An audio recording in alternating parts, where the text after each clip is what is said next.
آپ کے سامنے ایک سوال چھوڑے گئی تھی, 3 سے 6 مہینے کا ٹائم دیا سینیٹر ران نے آپ کی حکومت کو, اس سے زیادہ چلنے بھی نہیں دینا, وہ کہہ رہے ہیں ہم لوگوں نے چلنے نہیں دینا. میں نے جی بہت کیئرفلی فالو کیا جو سینیٹر ران کی جو پریڈکشنز تھیں اور جو ان کا ایک بہت ایک سٹانس تھا جو ہم نے اسمبلی میں بھی ان کی گونج سنی کہ جی ہم یہ حکومت نہیں چلنے دیں گے. تو پہلے تو جب میں نے کہا کہ غیر فطری الائنس ہے, اس میں اس کو کوالیفائی کروں کہ جو الائنس ہے وہ 2 ایسی سیاسی جماعتیں ہیں جنہوں نے ملٹری ڈکٹیٹرشپس بھی فیس کیے ہیں, جنہوں نے یہ سارے مرحلے, جیلوں والے مرحلے, وکٹمائزیشن والے مرحلے, سیاسی بنیاد پر کیسز والے مسئلے, ہر ویدر کو انہوں نے بھگتا ہے, اور بالخصوص پیپلز پارٹی نے ہر ویدر کو بھگتا ہے. اور ہماری قیادت جو ہے وہ ہر سٹارم کو, وہ طوفان ہو, وہ ان کی سونامیاں ہو, ان سب کو فیس کرنا جانتی ہے. تو غیر فطری الائنس کا یہ مطلب نہیں ہے کہ یہ حکومت چل نہیں سکتی. آن دا کنٹری میں سمجھتی ہوں کہ جو لچک ان سیاستدانوں میں ہے, یہ لچک ہی جو ہے ہمارے لیے امید ہے. اور جتنے بھی مشکل حالات ہوں, جہاں تک پی ٹی آئی کی ایک میں نہ مانوں والی سیاست ہے, دیکھیں انہوں نے 2014 سے جو دھرنے سے شروع کیا, اب مجھے بتائیں 132 دن ان کا دھرنا ہوا, اس سے کیا حکومت گری؟ پھر اس کے بعد جب حکومت میں یہ آئے, اس کے بعد تو جو انہوں نے ملک کا حشر کیا وہ تو آپ کے سامنے ہے. رائٹ. لیکن نو کانفیڈنس کے بعد انہوں نے پھر مہازارائی کی اور انہوں نے کہا کہ بھائی الیکشن فی الفور ہو. ایک ان کی ضد تھی, چلے الیکشن فی الفور ہو, اور اس الیکشن کو فی الفور کرانے میں انہوں نے اپنے 4 پایوں پر کلہاڑی ماری. خیبر پختونخوا کی حکومت ہو, وہ 2 تو ڈیزالو کر دیں, 2 ان کے خود گر گئیں. تو یہ کرتے کرتے پھر کیا الیکشن ان کے ٹرمز پر الیکشن ہوئی یا آئین کے مطابق الیکشن ہوئی؟ اور اب اگر یہ ان کی خواہش ہے کہ حکومت نہیں چلنے دینا تو بے شک وہ ان کی خواہش رہے, لیکن جو ان کی ماضی کی ایک ریجڈ سیاست ہے کہ بس جو اگر دروازہ بند ہے تو بند ہی رہے گا, اور مطلب کوئی لچک نہیں ہوگی, تو اس سے یہ تو ان کی سیاست ہے. ڈاکٹر صاحبہ آپ لچک کی بات کر رہی ہیں, جو سلسلہ حکومت سازی کا ہے وہ تو چل پڑا ہے. ٹھیک ہے, آپ کہہ رہی ہیں کوئی کچھ نہیں بگاڑ سکتا, حکومت چلتی رہے گی, قانون سازی بھی ہو جائے گی. مجھے بتائیں ان کے شور ہنگامے سے کیا قانون سازی رکے گی؟ Got your point, ڈاکٹر صاحبہ. سینیٹر کیا ان کے شور ہنگامے سے پارلیمنٹ رک جائے گی؟ پارلیمنٹ نہیں رکے گی. پارلیمنٹ شور ہنگامے سے نہیں رکے گی. Got your point, ڈاکٹر صاحبہ. کیا ان کے گالم گلوچ سے, جوتے لٹکانے سے چیزیں بند ہو جائیں گی؟ ڈاکٹر صاحبہ I have to move on.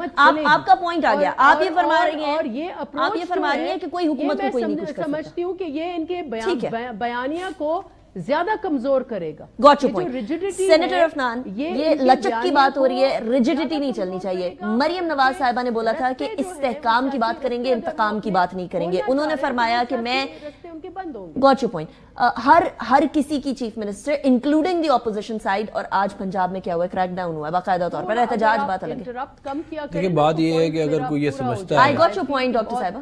اگر کوئی یہ سمجھتا ہے کہ جو ہے وہ پارلیمنٹ میں جو ہے وہ ادھم مچا کے یا پاکستان کو جو ہے وہ پاکستان میں جو ہے وہ جلاؤ گھراؤ کر کے جو ہے وہ ڈی اسٹیبلائز کر کے پولیٹیکل پارٹیز, پولیٹیکل سسٹم اور تمام جو عدلیہ اور تمام نظام ہے اس کو گرا سکتے ہیں اگر ان کی خواہش یہ ہے.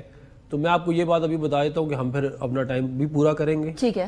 اور ہم یہ 35 پنکچر والا جو انہوں نے کارنامہ کیا تھا, بعد میں کہا تھا سیاسی بات ہے, پھر انہوں نے کہا 4 سیٹیں کھولو, ہم نے 4 سیٹیں کھولی, 3 ہار گئے, ہم 3 جیت گئے.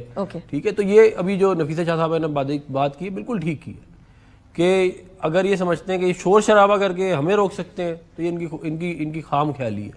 یہ آج سے 2 سال پہلے گلگت بلتستان میں, آزاد کشمیر میں, پختونخوا میں, پنجاب میں اور وفاق میں ان کی حکومت تھی. آج یہ صرف پختونخوا تک رہ گیا. تو آپ خالی باتیں نہیں آئے مریم نواز صاحبہ والی طرف. میں بتا دیتا ہوں نا, دیکھیں بات یہ ہے کہ اگر ایک پارٹی اوپنلی کہے کہ جی ہم ملک میں عدم استحکام لے کے آئیں گے, ہم حکومت کو نہیں چلنے دیں گے, تو پھر جو ہم نے تو یہ کہا تھا کہ ہم افہام و تفہیم سے معاملات چلانا چاہتے ہیں, بات چیت سے مسائل حل کر سکتے ہیں. ہاں, تو انہوں نے اگر اس طرح کرنا ہے تو پھر تو آگے سے جواب جیسا یہ وہ کریں گے ہم. یہ ہے اچھی بات نہیں. اور یہ جو کہہ رہے ہیں نا کہ جی عمران خان کو باہر نکالنا ہے، بھائی عوام کے مسائل حل کریں نا. مہنگائی مسئلہ ہے عوام کا، وہ آپ نے کرنا ہے، آپ حکومت ہم کریں گے، لیکن انہیں بھی ہماری ہیلپ کرنی چاہیے نا. یہ تو نہیں ہے کہ یہ IMF کو خط لکھ رہے ہیں تو اس کا مطلب یہ کہ آبجیکٹو صرف یہ کہ عمران خان صاحب پہ جو کرپشن کے کیسز ہیں وہ ختم کروائے جائیں. اگر ان کے آبجیکٹو یہ ہے تو پھر ٹھیک ہے، عوام کو بتا دیں کہ جب وہ 16 مہینے کی حکومت میں آپ پہ یہ الزام لگتا تھا کہ آپ نے بہت اب ساری تو وہ یہ قانونی کہہ رہے سازیاں کی. ہیں نا، NRO یہ خود بول رہے ہیں کہ ہمارا آبجیکٹو ہے عمران خان کے کیسز ختم کرانا. ٹھیک ہے چلے. اچھا سینیٹر آن ایک تو جواب نفیسہ صاحبہ کا اور سینیٹر افنان دونوں کا جواب، دوسرا یہ کہ اس ٹائم پر آپ کو یاد ہوگا جب 2018 کے اندر آپ کے ہی بانی نے سپیچ کرنی تھی تو اس بات کا شکوہ پورے 5 سال چلتا رہا کہ مجھے پہلی سپیچ نہیں کرنے دی، احتجاج کیا. تو وہ کہہ رہے ہیں سٹارٹ تو آپ نے کی ہے اس افہام و تفہیم کو ختم کرنے کا، احتجاج کر کے جوتے لہرا کر پارلیمنٹ کے اندر. پہلے میں دونوں آنریبل کولیگز کا تھوڑا جواب دے دوں. پاکستان میں جو سب سے بڑا مسئلہ پتہ کیا ہے جی، there is a very fine line between لچک اینڈ منافقت. یہ جو کہتے ہیں نا وسیع تر مفاد میں سب کچھ چل جائے گا، یہ پاکستان میں اب نہیں چل سکتا. میڈم نفیسہ شاہ صاحب نے فرمایا کہ جی لچک ان 2 لیڈرز میں ہے، زرداری صاحب میں اور شہباز شریف میں، جس سے ہمیں امید ہے کہ شاید سسٹم چل جائے. حقیقت یہ لچک نہیں. اگر لچک اس میں ہوتی جو کمپرومائز کر کے کہے کہ جی میں کچھ نہیں لیتا، اگر لچک یہ ہے کہ تم پنجاب کی چیف منسٹرشپ لے لو اور ہم سندھ کی چیف منسٹرشپ لیتے ہیں، تم اپنا بلوچستان کی چیف منسٹرشپ لے لو، ہم پرائم منسٹر پاکستان لے لیتے ہیں، تم چیئرمین سینٹ لو، ہم اسپیکر پاکستان سے. یہ لچک نہیں ہے، یہ مزے ہیں، یہ گریبز ہیں. Go for the grapes. تم یہ لوٹ لو، میں وہ لوٹ لیتا ہوں، یہ تمہارا حصہ. یہ چوری کا مال جس طرح آپس میں نہیں بانٹ کی جاتی، یہ چوری کا مال آپس میں بانٹا جا رہا ہے اور جس کا اصل ڈیزرو کرتے ہیں آپ نے ان کو باہر بٹھا دیا ہے. حقیقت میں عوام کا مینڈیٹ ہمارے پاس تھا، ہم نے حکومت بنانے سے انکار کیا کیونکہ ہم سمجھتے ہیں ہمارے ساتھ چوری کی گئی. اگر اس وقت ہم یہ لچک دکھا کے حکومت بیٹھے ہوتے تو شاید ہم اپنے آپ کو معاف نہ کر پاتے. اور یقین جانیے پاکستان کی عوام اب اتنی تیز اور سمجھدار ہے کہ اب وہ سب سمجھتی ہے. آج